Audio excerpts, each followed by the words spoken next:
ሰላም ሰላም ተወዳጆች እንዴት ናችሁ?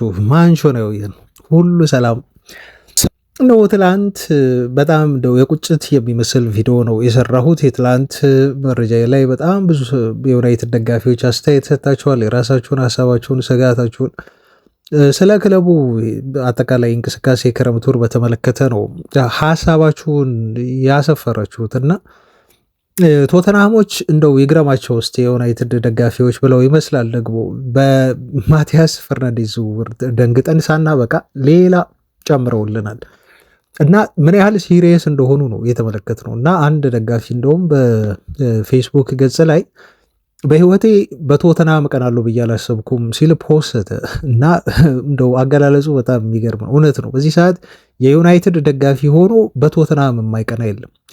ምናልባት እኛ ድሪም ሳይኒንግ ብለን የምንቆጥራቸውን ሁለት የአማካይ ስፍራ ተጫዋቾች ያውም እንግሊዝ ፕሪሚየር ሊግ የካበተ ልምድ ያላቸውን አማካዮች ቶተንሃም አግኝቶ ዩናይትድ ደግሞ እንግዲህ አቶ አስቡት፣ በጣም ቶፕ የሆኑ የአማካይ ስፍራ የዝውውር ኢላማዎቹን አቶ በሌሎች ክለቦች ተነጥቆ መመልከትን የመሰለ በጣም የሚያበሳጭ ነገር የለም። ግን ሆነ ቤተሰቦች 4 ነጥብ ሆነ። በቃ ከዚህ በኋላ ምን ማድረግ ይቻላል? ማድረግ የምንችለው እውነት ለመናገር ለክለቡ ለመጫወት ፍላጎት ያላቸውን በተለይ ዩናይትድ እና ዩናይትድን ብቻ። አሁን ትልቁ እኮ ክለቡ የያዘው ፖሊሲ በቃ ለዩናይትድ ብቻ ካልሆነ ሌላ ክለብ መጫወት አንፈልግም በሉ እያሉ ነው ተጫዋቾችን።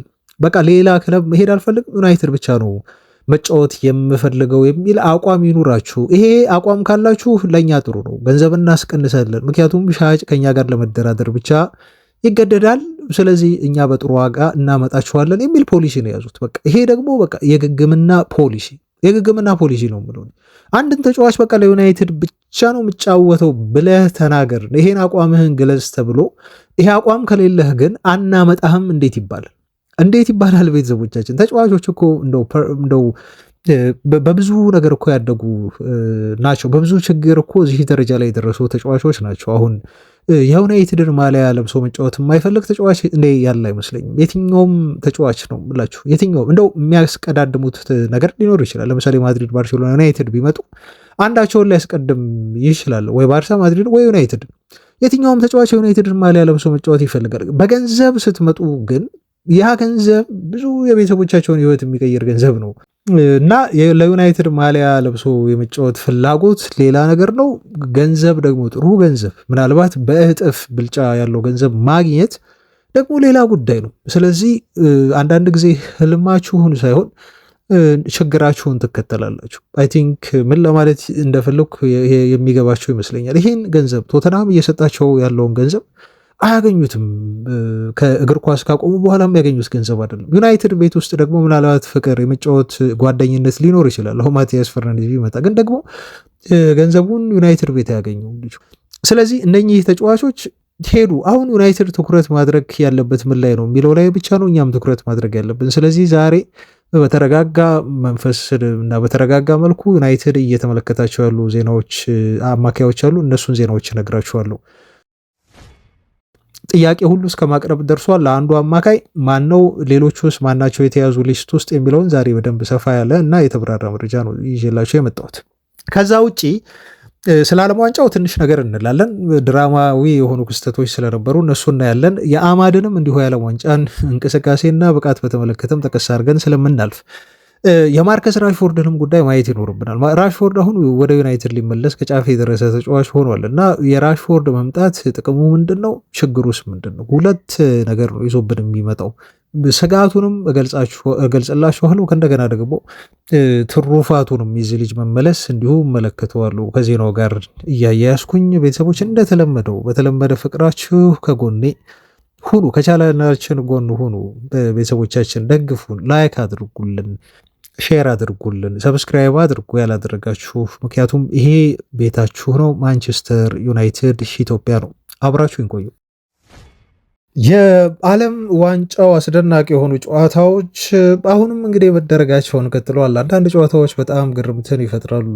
ሴኔጋል በዛ መልኩ እንደው የቤልጅየም ብሔራዊ ቡድንን የሃይቲ ብሔራዊ ቡድን አስመስላ በዛ ጨዋታ ብልጫ እንደው አሸንፋ፣ ግን በመጨረሻ ደቂቃዎች በተቆጠሩባት 2 ጎሎች በጭማሪ ሰዓት እንደዚሁ በተቆጠረባት ፔናልቲ ከውድድሩ መሰናበቷ በጣም አሳዛኝ ተሸናፊ ያደርጋታል።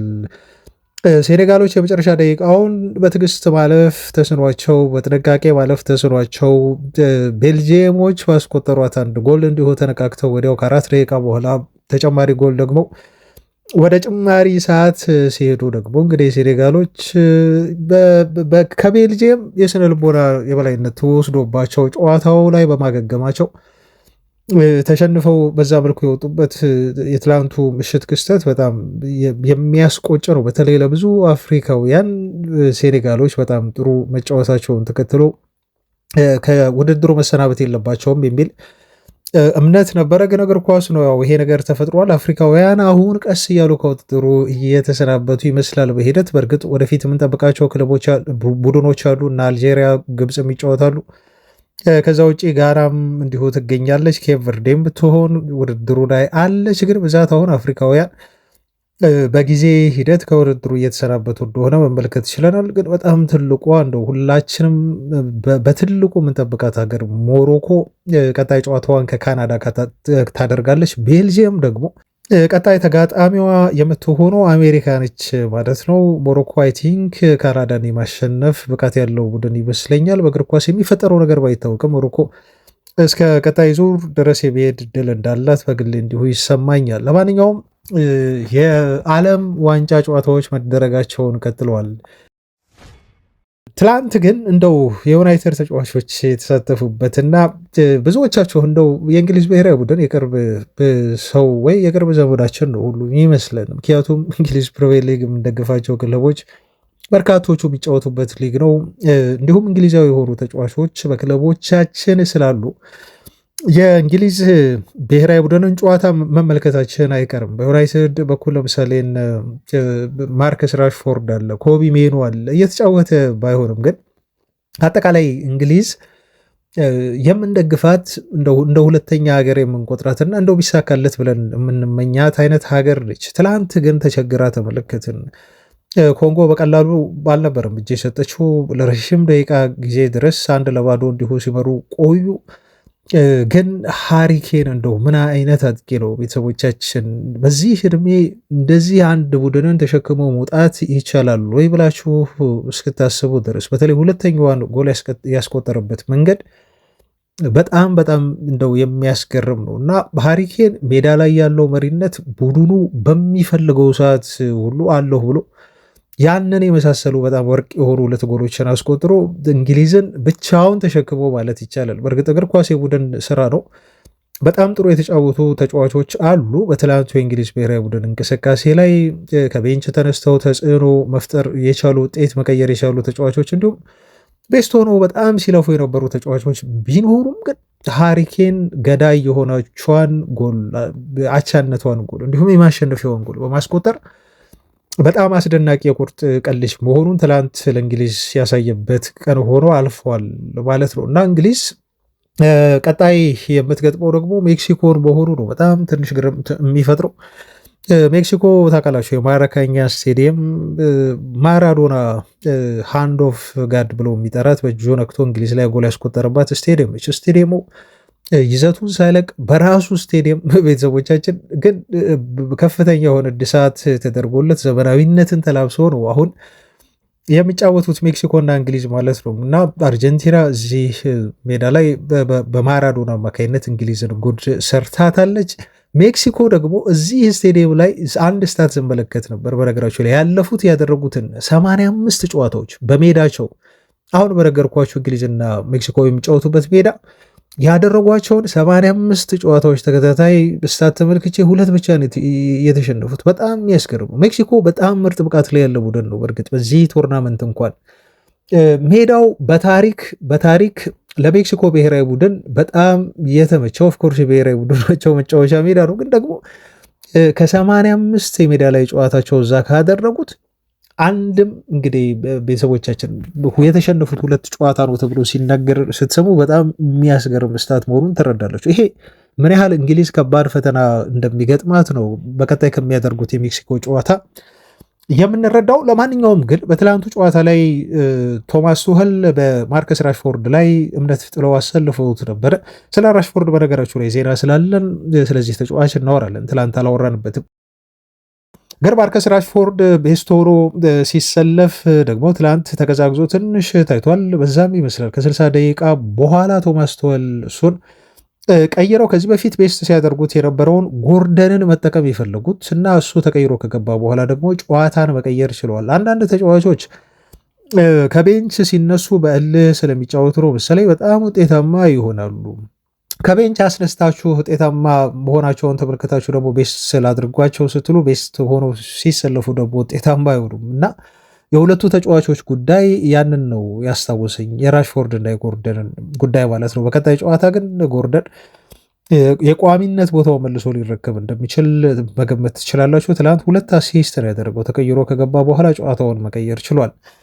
በጣም የሚያሳዝነው ግን የኛው ተጫዋች የሆነው ሌላኛው ኮቢ ሜኑ አንድም የመጫወት እድል አለማግኘቱ ነው። ቶማስ ቱኸል 7 ያህል የአማካይ ስፍራ ተጫዋቾችን ከእንግሊዝ ብሔራዊ ቡድን ጋር ይዘው ወደ ዓለም ዋንጫ ተጉዘዋል። ከ7ቱ ተጫዋቾች ግን ምንም ደቂቃ የመጫወት ያላገኘው ኮቢ ሜኑ ነው እና ልጁ ያኮረፈ ፊቱን ትመለከታላችሁ። የፎቶ ፕሮግራም ላይ እንደዚሁ ስታዩት ከጨዋታ በፊት ያሉ ምስሎችን ወጥተው ስታየው ሜኑ ደስተኛ ለመሆኑን ነው የምትረዱት።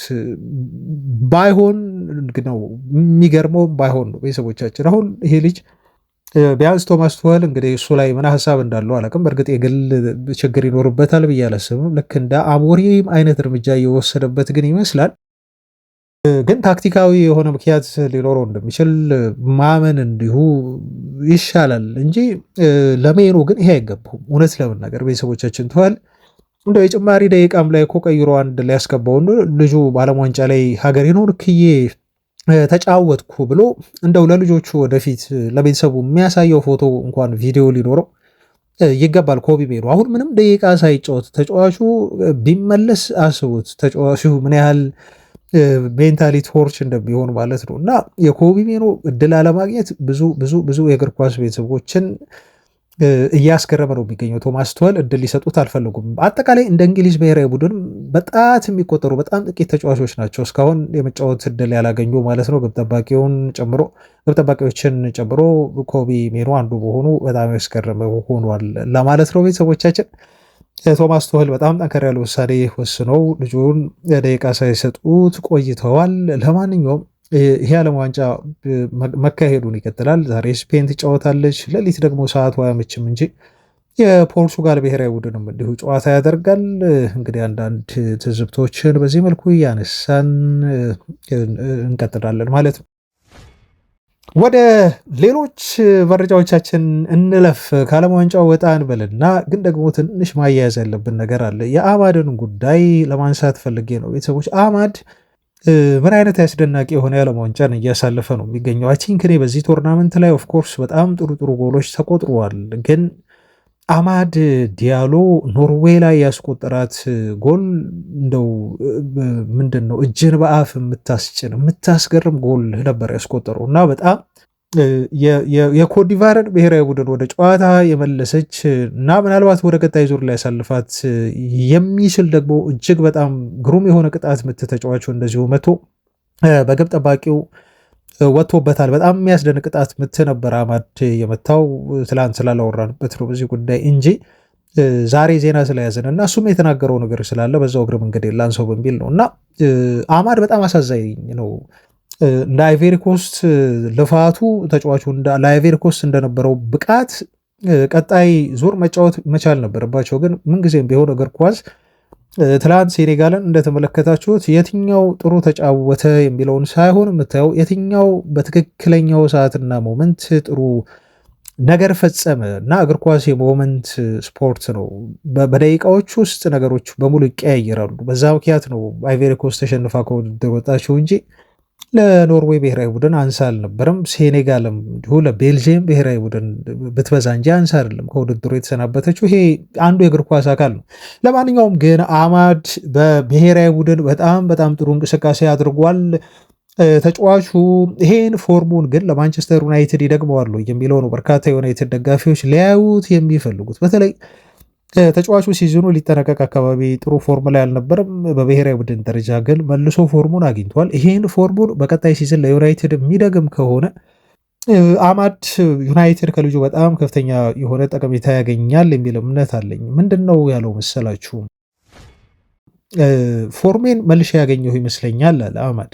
በባለፉት 3 ወራት ትንሽ የአቋም መውረድ ገጥሞኝ ነበረ ሲል ከተናገረ በኋላ ነገር ግን ሁሉም ሰው በክለብ አብሮኝ ያለ ሰው እንዲሁም አሰልጣኝ ተጫዋቾቹም ቢሆኑ የቡድን አጋሮቼ ከጎኔ ነበሩ፣ ሲደግፉኝ ነበረ ምንም እንኳን ጥሩ ባልጫወትም ብሏል።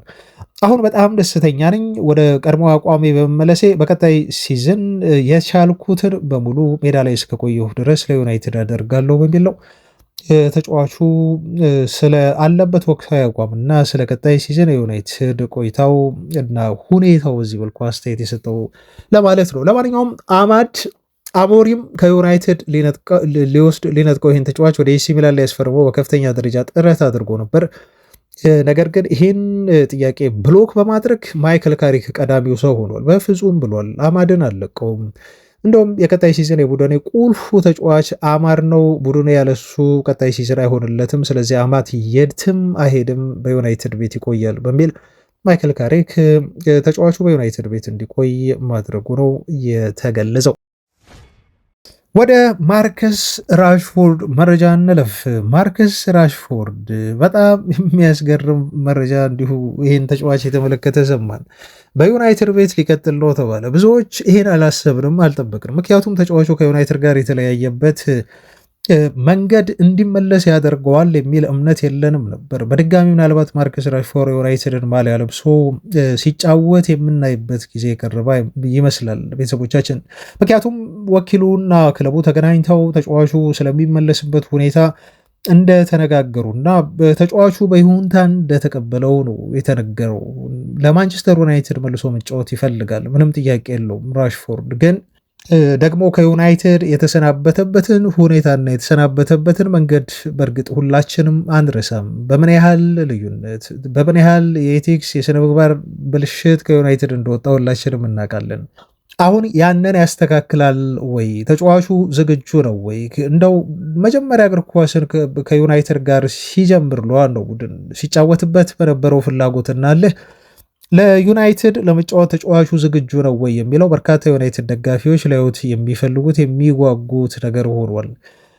አይ ቲንክ ቡድኑ በዚህ ጉዳይ ላይ በጣም ሰርች አድርጓል እና ብዙ ጥናቶችን እና ብዙ እንደው ግላዊ ባህሪውን በተመለከተ ተጫዋቹ ያኗኗር ዘይቤውን በተመለከተ ተጫዋቹ ያለውን ሜንታሊቲ በተመለከተ ዩናይትዶች በጣም ጥልቅ የሆነ ጥናት ካደረጉ በኋላ ተጫዋቹ መልሶ በዚህ ካሪክ ቡድን ውስጥ ቢካተት ዩናይትድን የመጥቀም እምቅ ችሎታ አለው በሚል ነው ሊመልሱት የፈለጉት ነው የተባለው። በጣም የሚያስገርመው ደግሞ ታውቃላችሁ ማርኬት ላይ በዚህ ዝውውር መስኮት ላይ ተጫዋቾች እየተጠየቀ ያለው ገንዘብ በጣም ከፍተኛ ነው። ማንቸስተር ዩናይትድ የግራ ክንፍ አጥቂ ተጫዋች ያስፈርማል የሚል እምነት በብዛት ነበረ። የያዛቸውም እንዲሁ በሊስት ውስጥ ያካተታቸው ኢቨን አንዳንዶቹን ሊጠይቅ እየተዘጋጀባቸው ያሉ ተጫዋቾች እንዳሉ እሙን ነው፣ ግልጽ ነው። ግን ደግሞ የሚጠየቀው የዝውውር አጠቃላይ ዋጋ ዩናይትድ መክፈል ከሚችለው አቅም በላይ የሆነ ተቸግሯል እና እንደው ያለኝን እጄ ላይ ያለን ወርቅ አስተካክዬ ብጠቀመው የሚል ሀሳብ ዩናይትድ ያለው ይመስላል። በተለይ ማይክል ካሪክ አብሮት ከዚህ በፊት ተጫውቷል እና በደንብ ያውቀዋል፣ አሰልጥኖታል፣ አብሮት የተጫወተ ነው። ስለዚህ ይህን ተጫዋች በማግባባት እንደው ለዩናይትድ ኮሚትድ ሆኖ እንዲጫወት የማድረግ ብቃቱ ይኖረዋል ካሪክ ማለት ነው። እሱን ለማሳመን እና በኦልድ ትራፎርድ ቀደም ሲል በነበረው ፍቅር ልክ ለዩናይትድ እንዲጫወት ለማድረግ አሁን ወደ መግባባት ላይ ደርሰዋል። ማርከስ ራሽፎርድም ጉዳዩን ተቀብሎታል ተብሎ ተገልጿል ማለት ነው ቤተሰቦቻችን። እና አይ ቲንክ እኛ ለውይይት አቅርበነዋል። አንዳንድ ቤተሰቦቻችን ትደግፉታላችሁ የራሽፎርድን መመለስ፣ አንዳንዶቻችሁ ደግሞ አግባብ አይደለም ቲሙን እንዳይረብሽ የሚል ስጋት አላችሁ። እንግዲህ ይህንንም ስጋት እረዳዋለሁ ቤተሰቦች። ግን ደግሞ ማርከስ ራሽፎርድ ከተቀየረ ሜንታሊ እና እንደው ተቀይሮም እየገባም ቢሆን ተጽዕኖ ለማሳደር ተጫዋቹ የሚሞክር ከሆነ ለምሳሌ ባርሴሎና ቤት የፈጠረውን ተጽዕኖ በዩናይትድ ቤት መድገም የሚችል ከሆነ በጣም ጠቃሚ ተጫዋች ነው የሚሆነው። አይናቅም። ስታቱን ብታየው ተጫዋቹ ምናልባት በሳምንት 325,000 ፓውንድ የሚያገኝ በጣም ትልቁ ተከፋይ ዩናይትድ ተጫዋች ሊሆን ይችላል ከካዛሜሮ መውጣት በኋላ። ግን ደግሞ በደሞዙ ልክ ሰርቪስ የሚሰጠን ከሆነ ዊ ዶንት ኬር አባውት የእሱ ደሞዝ ማለት ነው። ለምሳሌ አምና በባርሴሎና ቤት 14 አሲስት አድርጓል፣ 14 ጎል አስቆጥሯል። በ28 ጎልና አሲስት ላይ ነበረ ተሳትፎ ማድረግ የቻለው። ከዛ በፊት በነበረው ሲዝን ተጫዋቹ ማለት ነው ዩናይትድን ከመልቀቁ በፊትና ለቆ እንዲሁ ወደ አስቶን ቪላ ባመራበት ሲዝን 11 ጎልና 9 አሲስት አለው። 20 ጎልና አሲስት ላይ ነው ተሳትፎ ማድረግ የቻለው። አትሊስት ትንሹን እንኳን 20 ጎልና አሲስት ላይ ራሽፎርድ ላይ ዩናይትድ በሲዝን ተሳትፎ አደረገ ብለን እንደው ብናሰለው ዩናይትድ የቱ ጋር ሊቀመጥ እንደሚችል አስቡ። በተለይ ዩናይትድ ደካማ ነው ብለን በምናስብበት የግራ ክንፍ ቦታ ላይ ነው ልጁ ሰርቪስ የሚሰጠን ማለት ነው። ስለዚህ ከግራ ክንፍ ማቲያስ ኩኛ ንጹህ የግራ ክንፍ ተጫዋች እንዳልሆነ እናውቃለን። በጣም ሰብሮ የሚገባና ወደ መሀል እያዘነበለ አንዳንድ ጊዜ እንደ 10 ቁጥር አንዳንድ ጊዜ እንደ ፎልስ ናይን እየተጫወተልን ያለ ተጫዋች ነው። ራሽፎርድ ግን ታይፒካል የሆነ የግራ ክንፍ አጥቂ ተጫዋች ነው። ይህንን ስታቱን ከደገመልን ኢቨን ተውት 20 አይደለም 15 ጎልና አሲስት እንኳን ለዩናይትድ ቀላል አይደለም። ኢቨን 10 ጎልና አሲስት ምን ያህል ተጽዕኖ እንደሚያመጣ በአንድ ቡድን ውጤት የደረጃ ሰንጠረዥ ላይ በነ ቤንጃሚን ሼሽኮ ተመልክተናል፣ በነ ብሪያን ምቦሞ ተመልክተናል፣ በነ ኩኛ ተመልክተናል። እነዚህ ተጫዋቾች 20 ጎልና አሲስት ያደረጉልን አይደለም። ግን እያንዳንዱ ተጫዋች 10 ጎል እንዲሁም ሌሎች አሲስቶቻቸው ሲጨማመሩ ዩናይትድን በአንድ ጊዜ ከፍ አድርገው ለአውሮፓ ቻምፒዮንስ ሊግ አብቅተውታል ማለት ነው። አሁንም ማርከስ ራሽፎርድ እንደው በትንሹ 10 ጎልና አሲስት እንኳን በሲዝን ቢያደርግ ለማንቸስተር ዩናይትድ በትንሹ ነው ያልኳቸው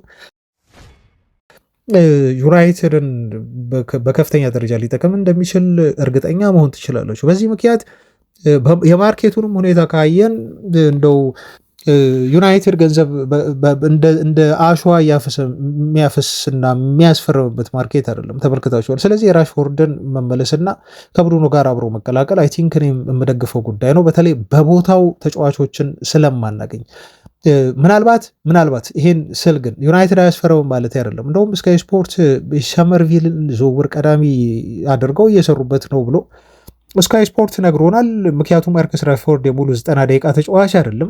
በዩናይትድ ቤትም እኔ ተጫዋቹ ቋሚ ሆኖ 90 ደቂቃ መጫወት አለበት የሚለው እምነት የለኝም። ተቀይሮ እየገባ ግን ትልቅ ተጽዕኖ ማሳደር ይችላል። በተለይ በጣም እንደው እግራቸው የደከሙ ቡድኖች፣ የዩናይትድ ተቃራኒ ቡድኖችን ለማጥቃት በተለይ ቀይራችሁ ስታስገቡት ትልቅ አደጋ መፍጠር የሚችል ከ60 ደቂቃ በኋላ ተጫዋች እንደሆነ ራሽፎርድ አሳይቶናል። ለማንኛውም ግን ራሽፎርድ ከተመለሰ የማሊያ ቁጥሩ ከፍተኛ የሆነ ችግር ሊፈጥር ይችላል። ምክንያቱም በማንቸስተር ዩናይትድ ቤት የ10 ቁጥር ማሊያ አሁን ቀድሞ እሱ ሲለብሰው የነበረው በማቲያስ ኩኛ ተወስዷል። ስለዚህ ማሊያ ቁጥር ላይ እንደው ግጭት ሊፈጥር ይችላል። ምክንያቱም አሁን በዩናይትድ ቤት ተጫዋቹ 14 ቁጥርን ማሊያ መውሰድ መልበስ ይችላል። ምክንያቱም 14 ቁጥር ማሊያ በማንቸስተር ዩናይትድ ቤት ፍሪ ነው፣ እሺ ብሎ የሚቀበል ከሆነ ማለት ነው። ግን ከማቲያስ ኩኛ 10 ቁጥርን ማሊያ ነጥቆ የቀድሞ ማሊያ ቁጥሩ ነው እና ተብሎ ለራሽፎርድ ሊሰጥ አይገባም ማለት ነው። 14 ቁጥር ማሊያ ለብሶ ነው በባርሴሎና ቤት የተጫወተው። ስለዚህ በማንቸስተር ዩናይትድን ቤት 14 ቁጥርን ማሊያ መውሰድና መልበስ እንደሚችል አቫይለብል እንደሆነ ለሱ ተመልክቷል ማለት ነው። ለማንኛውም ግን ማርከስ ራሽፎርድ ወደ ዩናይትድ ለመመለስ እጅግ በጣም የተቃረበ ይመስላል። ግን ደግሞ እዚህ ጋር ያስብሩበት፣ ግን ደግሞ ተጫዋቹ አሁንም ቢሆን ወደ ባርሴሎና የመፈረም እድል ካለው ወይም ደግሞ ሌሎች አማራጮች ካሉት እሱ የሚወደው እና ለሱ እጅግ ተስማሚ የሆነ አማራጮች ካሉት ራሽፎርድ አሁንም ከማንቸስተር ዩናይትድ ይለቃል። በተለይ ደግሞ ደሞዙን የሚሸፍንለት ክለብ ከተገኘ ሁለተኛ ለዝውውር የሚፈለገውን ገንዘብ የሚሸፍንለት ክለብ ከተገኘ ማንቸስተር ዩናይትድ ልጁን አሁንም ቢሆን በደስታ ይለቀዋል። ግን ይሄም አይሆን ከሆነ ተጫዋቹን በደስታ ዩናይትድን መልሶ ተቀላቅሎ ይጫወታል። ማንቸስተር ዩናይትድም በደስታ ልጁን የቡድኑ አካል አድርጎ አብረው ይቀጥላሉ ተብሏል። ወደ ዝውውር ዜናዎቻችን እንደለፋ አድማጮች፣ የአማካይ ስፍራ የዝውውር ዜናዎች አሉ። ብዙ ነው የወጡት በጣም ትላንት። እንደው አንድ ነገር ላይ ያተኩርን አልከፋንም ማለት አልችልም። የማቲያስ ፈርናንዴዝ የዩናይትድ ዝውውርን በተመለከተ እንደው ትንሽ ተደናግጠን ነበር። ጭራሽ ባስ ብለው ደግሞ ቶተንሃሞች ደገሙ፣ ቶናሊን አስፈረሙና በቃ አስገርሙን። ምንም ማድረግ አይቻልም። እንግዲህ እነሱ የተለየ ዓለም ውስጥ ናቸው ቶተንሃሞች። ይሄ ዓለም ከየት መጣ? ከየት ተገኘ? ቶተንሃሞች የሌላቸውን ባህሪ እንዴት አመጡት? እና ይሄ ገንዘብ ሁሉ ከየት የመጣ ነው ቶተንሃም እያፈሰሰ ያለው የሚለው ፈጣሪ ነው የሚያውቀው። አድማጮቻችን ግን ክለቦችን እያስደነገጡ ነው። በአንድ ቀን ውስጥ ነው 2 ተጫዋች ለማስፈረም ኦልሞስት ተስማምተው በ24 ሰዓት ውስጥ ያጠናቀቁት። የዩናይትድን ህልም ቶተንሃሞች እየኖሩት ነው። እንደውም አንድ የዩናይትድ ደጋፊ ማህበራዊ ድረገጽ ላይ አንድ ነገር ሲናገር ሰንበው በእድሜ ዘመኔ እንደው በቶተንሃም እቀናለሁ ብዬ አስቤ አላቅም አለ። ይሄ ደጋፊ እውነቱን ነው። በእድሜ ዘመናችን በቶተንሃም ቀንተን አናቅም። አሁን ግን በቶተንሃም አይ ቲንክ የዩናይትድ ደጋፊዎች በጣም በጣም ቀንተናል። ምክንያቱም ዩናይትድ ቢያመጣቸው ብለን እንደ ህልም የምናያቸውን ያውም 2 በፕሪሚየር ሊጉ ልምድ ያላቸውን ትልልቅ ፈራሚዎች ዩናይትድ ሲያጣ ቶተንሃም አገኛቸው። ያውም 2 1 አይደለም። በአድማጮቻችን እና የማቲያስ ፈርናንዴዝን የቶናሊን ዝውውር በ185 ሚሊዮን ፓውንድ ገደሉ። እነሱ የዩናይትድን ህልም ኖሩት። በቶተንሃም እኛ ቅናን። ይሄ እውነታ ነው፣ ፋክት ነው። ለማንኛውም ስለ ዩናይትድ አማካይ ስፍራ መረጃዎች እንመለሳለን። ዜና ደርሳችኋለሁ። ከዛ በፊት የአንድ የተከላካይ ጉዳይ ዜና ስለወጣ እሱ ልንገራቸው በሚል ነው እና የስፖርቲንግ ሊዝበን ተከላካይ ነው። በእርግጥ ከኡራግዋይ ብሔራዊ ቡድን ጋር ጥሩ ጊዜን አላሳለፈም በዓለም ዋንጫው ላይ፣ ግን ደግሞ ተጫዋቹ ምርጥ ብቃት ያለው ልጅ ነው እና በተለይ በአውሮፓ ሻምፒዮንስ ሊግ ላይ ከትላልቅ ክለቦች ጋር ከስፖርቲንግ ጋር ሆኖ ሲገናኝ ልጁ ብቃቱን ያስመሰከረ ልጅ ነው እና ዩናይትዶች ስቲል ይፈልጉታል። ዓለም ዋንጫ ላይ መልማዮቻቸውን ልከው ከተመለከቷቸው ተጫዋቾች መካከል አንደኛው ነው። ማክሲ አራሆ ተብሎ ይጠራል። ይህን ተጫዋች ለማስፈረም ዩናይትድ ኢንኳየር እንዳደረገ ተገልጿል። ኢንኳየር ሲባል ያው ብዙ ተጫዋቾችን በተመለከተ ዩናይትድ ኢንኳየር ያደርጋል። ስፍር ቁጥር የላቸውም። ኢንኳየር ማለት ነሰሰርሊ ተጫዋችን ለማስፈረም ይፋዊ የሆነ የዝውውር ጥያቄ ማቅረብ ማለት አይደለም፣ መረጃዎችን መሰብሰብ ብቻ ነው። ነገር ግን አሁን ከዚህ ኢንኳየር ከምንለው ቃል ባለፈው ዩናይትድ ልጁን ለማስፈረም እንቅስቃሴ ለማድረግ እየተዘጋጀ እንዳለም ነው የተገለጸው። ልጁ 70 ሚሊዮን ፓውንድ የውል ማፍረሻ ሂሳብ አለው በስፖርቲንግ ሊዝበን። ዩናይትድ ግን በትልቁ ዋጋውን አስቀንሳለሁ በሚል በአነሰ የዝውውር ገንዘብ ሊያስፈርመው ጥረት እያደረገ የሚገኘው 80 ሚሊዮን ዩሮ ማለት ነው። ከዚህ ሂሳብ ላይ ደግሞ ዩናይትድ ቢያንስ ነው የተባለው ወደ 30 ሚሊዮን ዩሮ በማስቀነስ ልጁን ለማስፈረም ጥረት ያደርጋል የሚሉ መረጃዎች ወጥተዋል። 5 ሚሊዮን ፓውንድ አዶንስ ነው ተብሎ የተገለጸው። ከዛ ውጭ ደግሞ ከ40 እስከ 45 ሚሊዮን ፓውንድ ደግሞ ፊክስድ የሚሆን ገንዘብ ከፍሎ ላያስፈርመው በይፋ ጥያቄ ያቀርባል ተብሎ ተነግሯል። እንደውም ዛሬ ነው የተባለው። ዛሬ ካልሲዮ መርካቶ የተባለው የጣሊያን ጋዜጣ ተርስዴይ ነው ያለው ዛሬ የስፖርቲንግ ሊዝበን ተወካዮች እና የስፖርቲንግ ክለቡ ማለት ነው የዩናይትድ ሰዎች ዛሬ ስብሰባ ያደርጋሉ ብሏል። የተሰበሰቡት ደግሞ ይህንን የሌፍት ባክ ተጫዋች ማክስ አራሆን ዝውውር ጉዳይ ለማውራት ነው ተብሎም ነው ቀጠሮ እንደያዙ ሁሉ እየተነገረው ማለት ነው። እና እንደው መረጃዎችን እንመን ከተባለ ይሄ ልጅ ወደ ዩናይትድ ቢመጣ በጣም ነው ደስተኛ መሆኑ። ምክንያቱም ትልቁ ድክመታችን ግራ ቦታ ላይ እንዲሁም መሸፈን መቻል አይ ቲንክ ይኖርበታል በደንብ ብዬ በግሌ ስለማስብ ተከላካይም እንደሚያስፈልገን ስለማምን፣ ግን ዋናው ትኩረታችን አማካይ እንደሆነ ሳለ ዩናይትድም ሌሎች ቦታዎችን ኢግኖር ማድረግ የለበትም መንቀሳቀስ አለበት ብዬ ነው ማስበው እንጂ ግዴታ አማካይ ላይ ተጫዋቾችን አምጥተን እስካላስፈረምን እስካልጨረስን እስካልገደለን የአማካዩን ጉዳይ ወደ ሌሎች ዝውውሮች አንገባም የሚለው ብሂልና እንደው መርህ ለዩናይትድ እንደማይጠቅመው ነው እየተረዳሁ የመጣሁት በዚህ ሰዓት፣ በተለይ በዚህ ዝውውር መስኮት ማለት ነው። እና ክለቡ ይሄን ቢያደርግ እንደው የሚፈልገውንም አማካይ አንዳንዶቹን በተለይ እያገኘ አይደለም። ስለዚህ ሌሎች ቦታዎችም ላይ ትኩረት አድርጎ ዝውውር ገበያውን ቢመለከት ባይ ነኝ። ለማንኛውም ይህን ተጫዋች ዩናይትድ ይፈልገዋል። 26 ዓመቱ ነው። ቼልሲ የዩናይትድ ቀንደኛ ተፎካካሪ ነው ተጫዋቹን ለማምጣት የሚል ዘገባ ቦቱ ተመልክቻለሁ። ወደ አማካይ ዜና የዩናይትድ መረጃዎች እንለፍና ዩናይትድ ትላንትና እንደው በርካታ ደጋፊዎችን ነው ያስደነገጠው። የደጋፊዎች ስሜት ሁሉ ነው የተቀዛቀዘው። ኢቨን እኛ ቻናል ላይ ራሱ ገብተው የሚመለከቱ ደጋፊዎች ቁጥር በጣም ቀንሷል። ምክንያቱም ይሄ የዝውውር መረጃ በባህሪው በጣም በጣም አሰልች ነው። ምክንያቱም ትላንት ብየዋለሁ፣ በጣም ብዙ ነገር ነው ያወራሁት። አይ ቲንክ ትንሽ ስሜታዊ ሳልሆን አልቀርም በትላንት ፕሮግራሜ ላይ።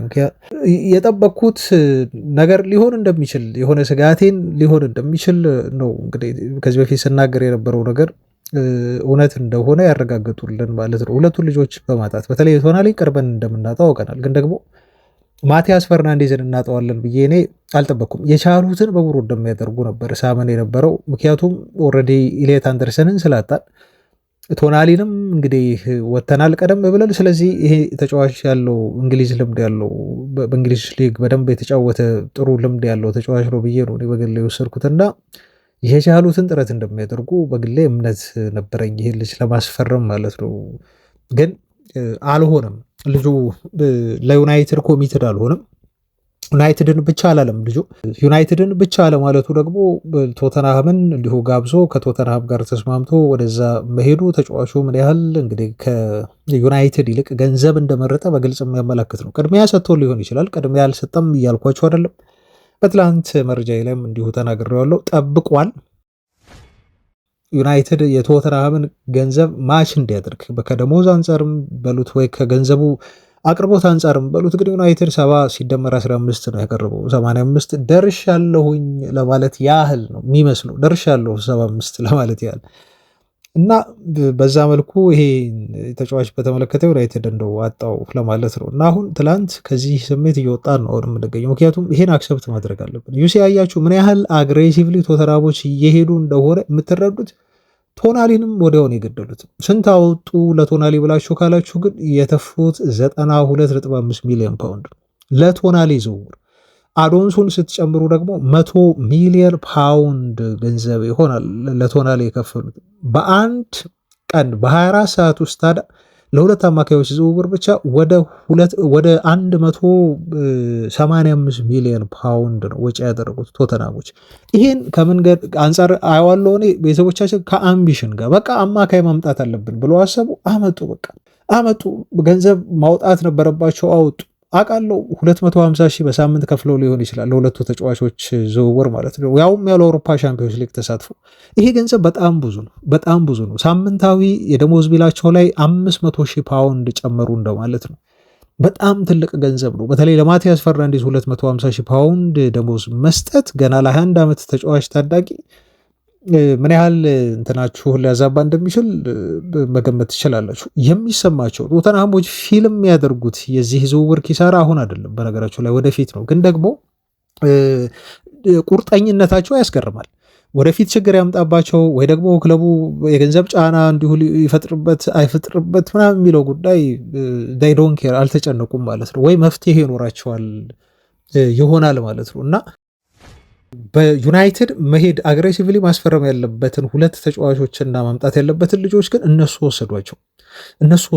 ለዛ ነው በቶተንሃም የዝውውር እንቅስቃሴ የምንቀነው፣ መቅናትም እንዲሁ ይኖርብናል። ግን ደግሞ ያው ክለባችን ክለብ ነውና እንደራሱ ነው የሚንቀሳቀሰውና ለምን እንደ ጎረቤታችን አላወጣህም ብለን ወይም ለምን እንደ ሌሎች ቡድኖች ይህን ያህል አልከፈልክም ብለን ዩናይትድን ልንጠላ አንችልም። ስለዚህ ባሉን ተጫዋቾች ባለን አቅም እና በተከተሉት ስትራቴጂ ቢመቸንም ባይመቸንም ምንም ማድረግ አይቻልም። ቢመቸንም የእነሱ አካሄድ ፖሊሲያቸው ባይመቸንም ግን ዩናይትድን መደገፋችንና ስለ ክለቡ መከታተላችን እና የሚያመጣቸውን ተጫዋቾች በሙሉ በተለይ ወደን አምነን ተቀብለን ህይወት መቀጠላችንን ይሄን እንትን ማለት መቀበል መቻል አለብን እና ህይወት ተቀጥላለች ብለን ተቀብለን እናልፈዋለን ማለት ነው። የሁለቱንም ተጫዋቾች ዝውውር አስቆጭ ነው፣ ግን በቃ ዛት ኦኬ 4 ነጥብ ደምድመን ይሄን ነገር መርሳት ነው የሚሻለው እንጂ የቶተንሃም አካሄድ ግን በጣም በጣም አስጊ ነው። በዚህ ሁሉ አያበቁም። ቢገርማቸው አሁን ክሩፒን እየተባለ ሰምቻለሁ። ሁሉ ለክሩፒ 90 ሁሉ ሊከፍሉ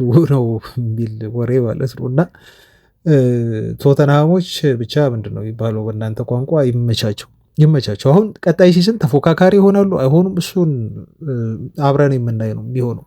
ዩናይትድስ እነኝን ተጫዋቾች በማጣቱ ይጎዳል አይጎዳም? እንደው ተጽዕኖ ይኖረዋል? የነኝህ ተጫዋቾች አለመፈረም የተሻሉ ተጫዋቾችን ያመጣል በእነሱ ፋንታ ወይም በእነሱ ቦታ። ከዛ በኋላ ደግሞ እኛ አይተን ሲዝኑን ደግሞ ልክ የዛሬ ዓመት አሁን አልጓጓችሁም? እንዴት ነው ዩናይትድ በመረጣቸውና ባስፈረማቸው ተጫዋቾች ሲዝኑን የሚጨርሱ? ቶተንሃም ደግሞ ባስፈረማቸው ተጫዋቾች ሲዝኑ እንዴት አድርጎ ጨረሰ አጠናቀቀ የሚለውን ለማየት በጣም ነው የሚያጓጓው። ያድርሰን እና ያኔ እንገመግመዋለን።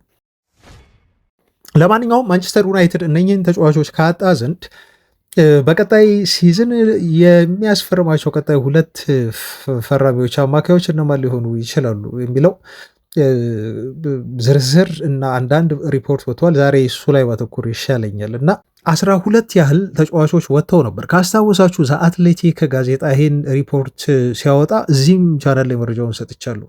12 ተጫዋች በዩናይትድ ሊስት ውስጥ ያሉ ብሎ ሲጠቅስ አንደኛ ኢሌት አንደርሰን ሄደ አጣ ነው። ሁለተኛ ኦሩሌን ቹዋሜኒ ይሄን ማግኘት እንችላለን።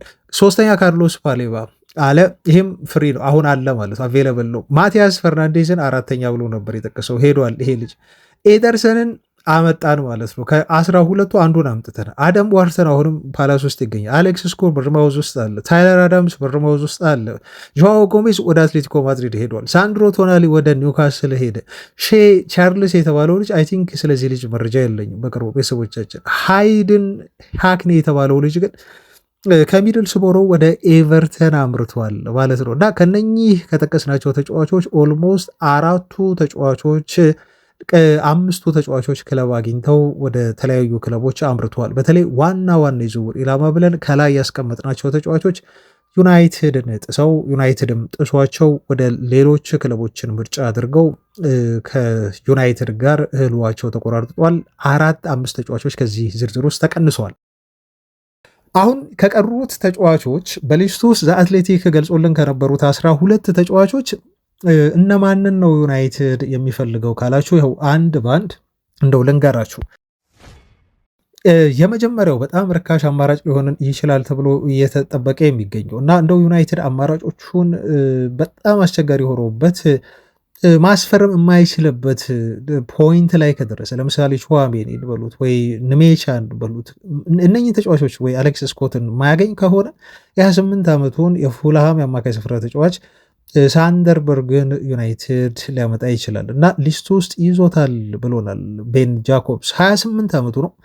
ይህን ተጫዋች ዩናይትድ ሊያመጣው ይችላል። አንዱ ይሄ ነው አማራጭ ተብሎ የተገለጸው ከሊስቱ ውስጥ ያለ የለ ዘአትሌቲክ ያወጣው ግን ደግሞ አሁን ስሙ እየተነሳ ያለና በቤን ጃኮብስ በሚታመነው ጋዜጠኛ የተጠቀሰ ለማለት ነው።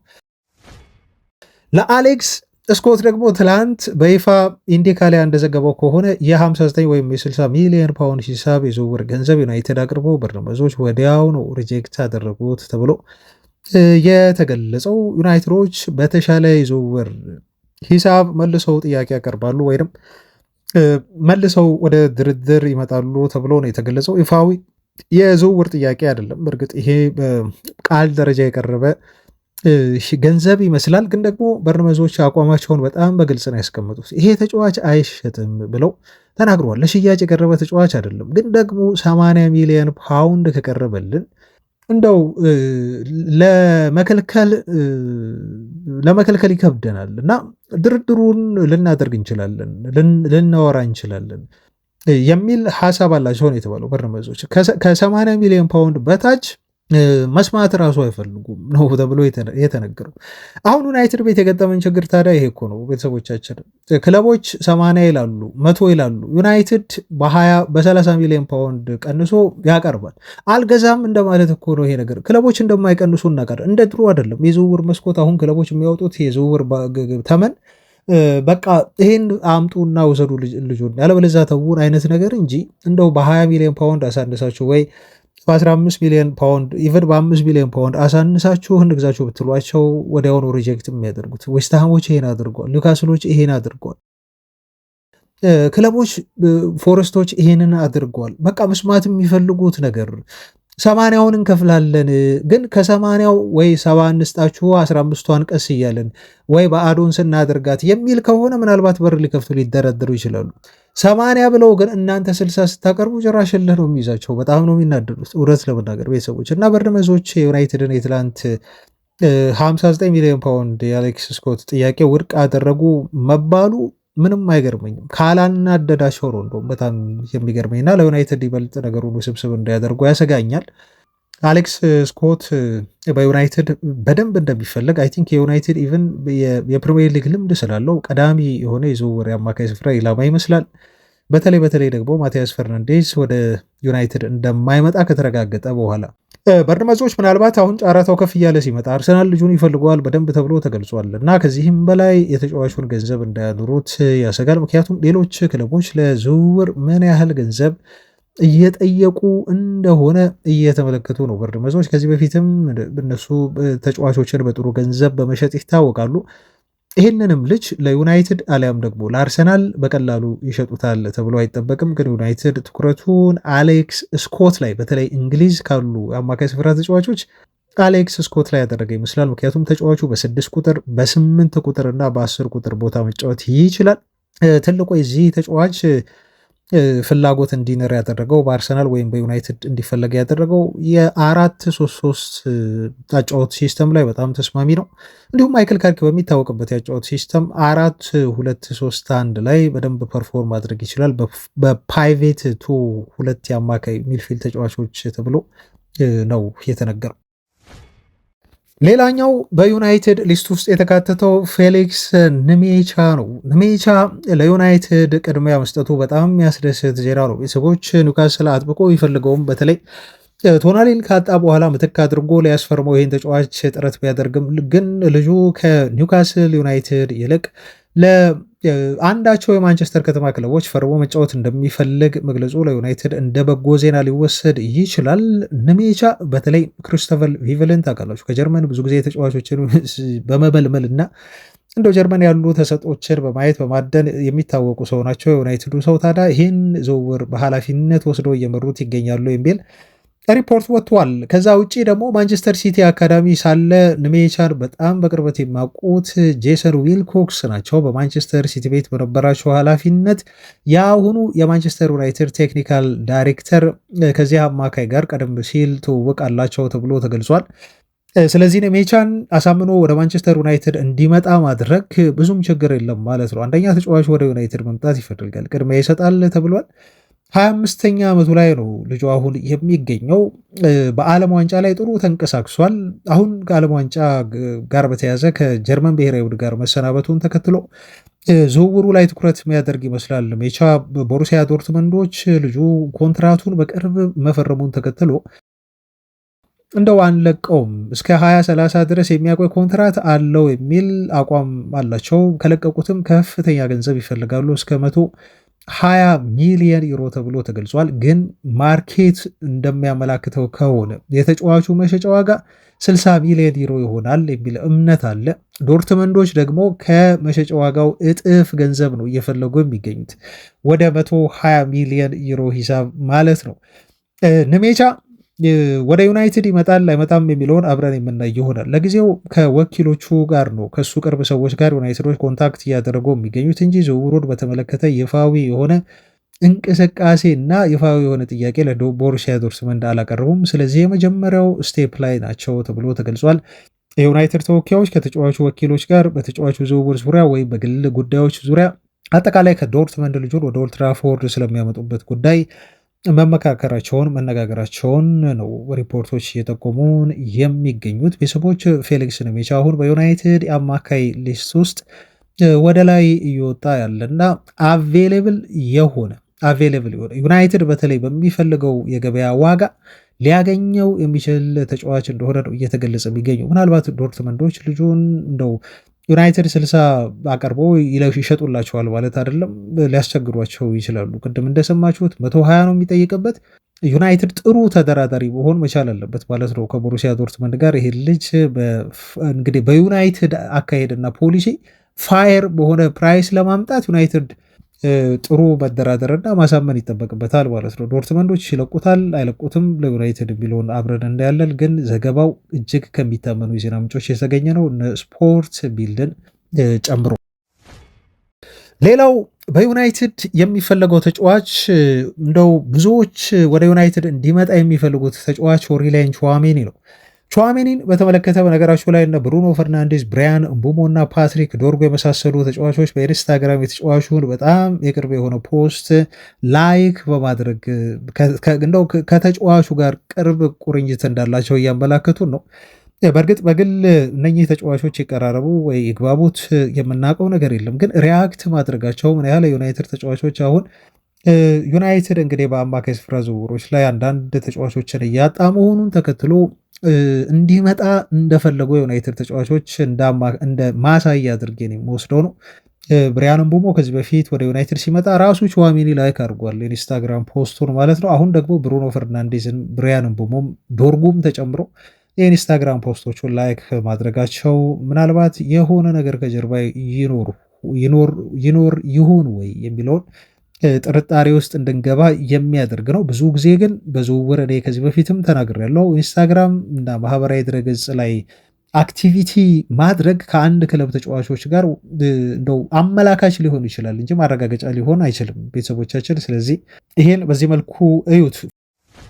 ፋብሪሶ ሮማኖ ግን እንደዚህ ሲል ተናገረ ስለ ኦሪሊያን ቹዋሜኒ የማንቸስተር ዩናይትድ ዝውውር በተመለከተ ሲናገር ዩናይትዶች ሁል ጊዜም ቢሆን ትልልቅ ስም ያላቸውን ተጫዋቾች ነው ለማስፈረም ወደ ገበያ እየወጡ የሚገኙት።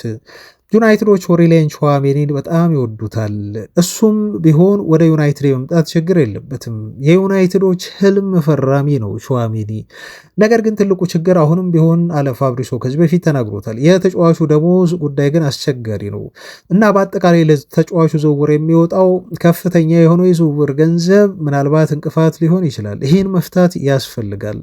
ምናልባት ተጫዋቹ ወደ ዩናይትድ መምጣት ካለበት ኢቨን ደሞዙን ምናልባት መቀነስ ሊኖርበት ይችላል እና በተጫዋቹ ዝውውር ላይ እክል ሊፈጥር የሚችለው ከፍተኛው ትልቁ ችግር የተጫዋቹ ደሞዝ ነው። ከዛ ውጭ ደግሞ ለተጫዋቹ ዝውውር የሚጠየቀው አጠቃላይ ዝውውር ክፍያና አጠቃላይ ኮንትራቱ ፓኬጅ ዩናይትድን ሊያስቸግረው ይችላል። ይህን ነገር ከፈቱት ግን እንግዲህ ዝውውር ይሆናል በሚል ነው ፋብሪሶ ሮማኖ የተናገረው ማለት ነው። እንግዲህ አድማጮች ተጫዋቹ በስፔን በሳምንት እስከ 250,000 ፓውንድ ደሞዝ እንደሚያገኝ የተገለጸው ግን ዩናይትድ ለነ ካሳሜሮ ለነ ማርከስ ራሽፎርድ ከ300,000 ፓውንድ በላይ በሳምንት እየከፈለ አጫውተዋል። አሁን ችግሩ አዲስ የሚፈርም ተጫዋች ሲመጣ የደሞዝ ጣሪያ አለ ነው። እቺ 200,000 ፓውንድ የምትለዋን ጣሪያ ማለፍ አንፈልግም የሚል አስተሳሰብ በዩናይትድ ቤት ስላለ አይ ቲንክ ፋብሪሶ ሮማኖ ይሄንን የክለቡን ፖሊሲ መሰረት አድርጎ ነው የተናገረው። ግን ዩናይትዶች ሁል ጊዜ ደሞዙ በዛብን፣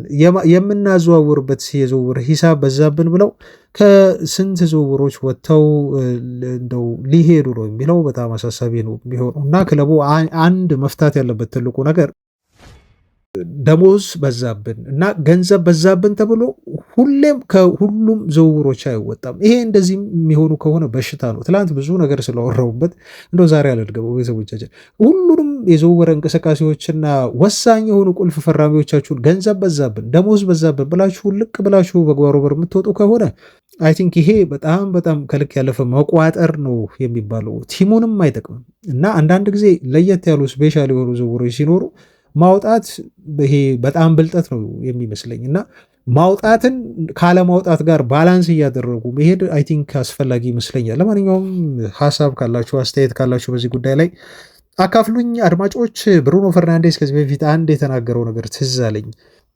በቃለ መጠየቁ ላይ ክለቡ ማምጣት ያለበት ሱፐርስታር ወይም ወርልድ ስታር ተጫዋቾችን አይደለም። ዩናይትድ ማምጣት ያለበት ለማንቸስተር ዩናይትድ መጫወት የሚፈልጉ እንዲሁም የክለቡን አምቢሽን የተረዱ አሁናዊ ዩናይትድ ያለበትን ውጤት ሳይሆን የወደፊት የዩናይትድን ታላቅነት ተረድተውና ቡድኑ ወደ ቀድሞ ብቃቱ እንደሚመለስ አምነው የሚመጡ ተጫዋቾችን ብቻ ነው ማምጣት ያለብን ሲል የተናገረውን ንግግር እና እንደው ክለቡ እንደ ፖሊሲ ይዞት አሁን ክለቡ እየተራመደበት እንደሆነና ይህንንም ዩናይትዶች እንደተገበሩት ነው መረዳት የምንችለው።